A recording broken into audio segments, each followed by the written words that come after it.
The sound of shattered glass echoed through the lavish Harrington mansion. Every guest froze, their laughter dying in their throats. In the center of the baby shower hall, a crystal goblet lay broken on the floor, slipped from the trembling hand of Amara, the expectant mother. Her dark eyes flickered with hurt, her chest rising and falling as she fought to steady her breath. Across the room, Margaret Harrington, the matriarch, feared and revered, stood with her chin raised, her words slicing sharper than the glass now scattered at Amara's feet. "Tell me, Amara," Margaret's voice dripped with disdain, carrying through the hush of the crowd. "Do you really believe this child you're carrying belongs in a Harrington legacy? Or will it forever remind us of where you came from?" A gasp swept through the hall. Guests exchanged uneasy glances, some biting their lips, others too afraid to intervene. All eyes turned to Amara. The woman sitting silently with one hand on her baby bump, facing not just humiliation, but a battle for her dignity in front of everyone. Her lips trembled. Tears threatened. But then, slowly, she rose to her feet. And in that moment, no one in the room could have imagined that her next words would silence even Margaret Harrington herself. Amara had grown up far from the polished halls of the Harrington mansion. Raised in a small, modest neighborhood by her grandmother, she learned early about resilience. Her grandmother often told her, "People may try to strip you of your worth, child, but remember, it is not theirs to take." It was during college that she met Daniel Harrington.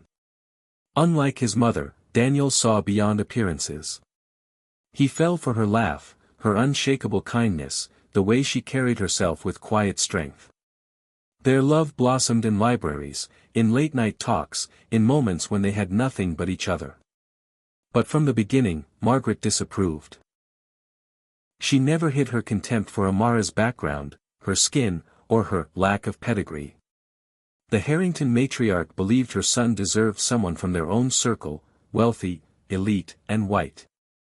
Daniel, however, stood by Amara. He proposed to her despite the icy warnings of his mother. They married quietly, with only a few close friends.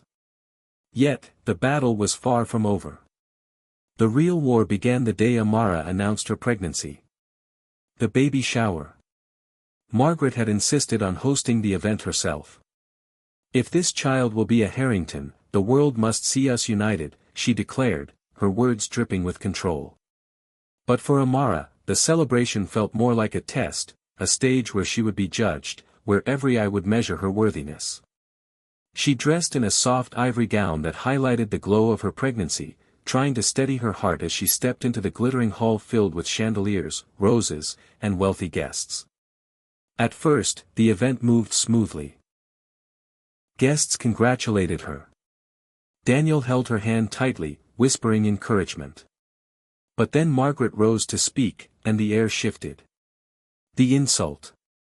"Ladies and gentlemen," Margaret's voice rose above the chatter, "thank you for coming to celebrate my future grandchild. We Harringtons have always been a family of strong lineage, of tradition." She paused, eyes narrowing on Amara. "And we pray this baby carries on the purity of our name." A cold silence followed. Margaret stepped closer, lowering her voice just enough to sting but loud enough for nearby guests to hear.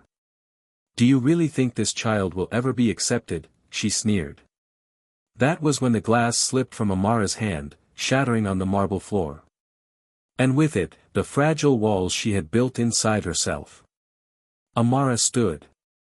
Her hand rested on her belly, her heart thundering.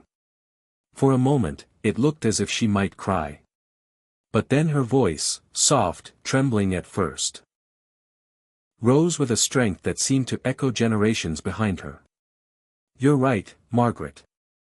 This child will never be half anything. My baby will be whole. Whole in love. Whole in dignity. And whole in strength. Because identity isn't built on bloodlines or skin color, it's built on the love that surrounds a child." The hall went still. Guests stared, some with tears in their eyes. She continued, her voice gaining power with every word. "My grandmother marched for freedom when she was younger than I am now. She stood tall when the world told her she wasn't enough.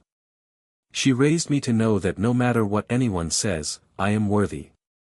This child, she placed her hand firmly on her belly, is the future she dreamed of. A future where love wins over hate. For a long moment, silence swallowed the hall. Then, unexpectedly, Daniel's younger sister, Clara, stood. Tears streamed down her face as she clapped her hands together.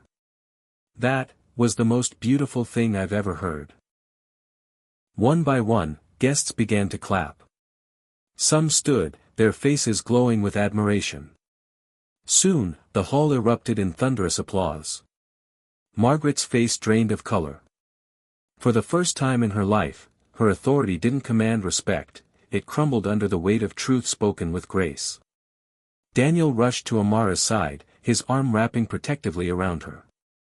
This is my wife. The woman I chose. The mother of my child. And if anyone in this family cannot honor her, they don't deserve to call themselves family at all. The applause grew louder. Some guests wept openly. What had begun as Margaret's showcase of power had turned into Amara's moment of triumph. Aftermath.